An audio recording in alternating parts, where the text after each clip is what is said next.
Gaza पर Israeli सेना के हमले लगातार जारी हैं। हमास के साथ सीज फायर टूटने के बाद से इजरायल ने गाजा पर हमले और तेज कर दिए हैं।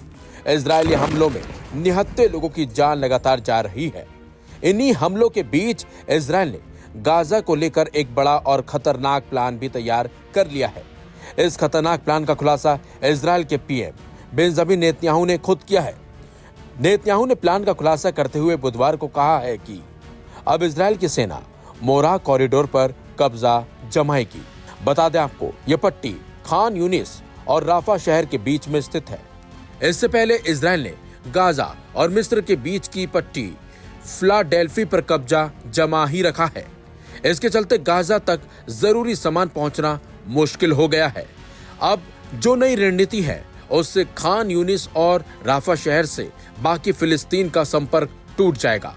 नेतन्याहू का कहना है कि वो ऐसा इसलिए कर रहे हैं ताकि हमास का ज्यादा से ज्यादा नुकसान और उस पर दबाव बनाया जा सके। इसके साथ साथ इजरायली पीएम नेतन्याहू का कहना है कि इजरायल के लिए एक नए सुरक्षा कॉरिडोर की तरह होगा। इसके साथ साथ नेतन्याहू ने कहा कि अब भी हमास के पास हमारे 54 बंधक हैं, जिनमें से 24 ही शायद जीवित बचे हैं।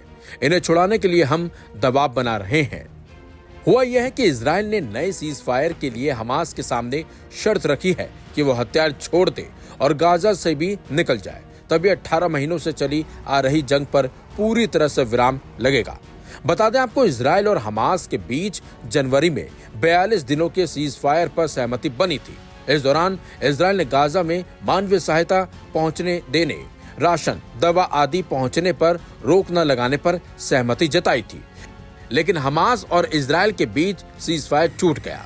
इसके बाद इजरायल ने दोबारा गाजा पर बमबारी करनी शुरू कर दी है और इसी बमबारी में कई निहत्थे लोगों की अभी तक जान भी जा चुकी है।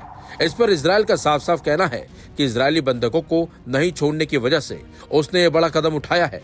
साथ ही इजरायल ने साफ कर दिया है कि जब तक इजरायली बंधकों को नहीं छोड़ा जाता है तब तक गाजा पर हमले जारी रहेंगे।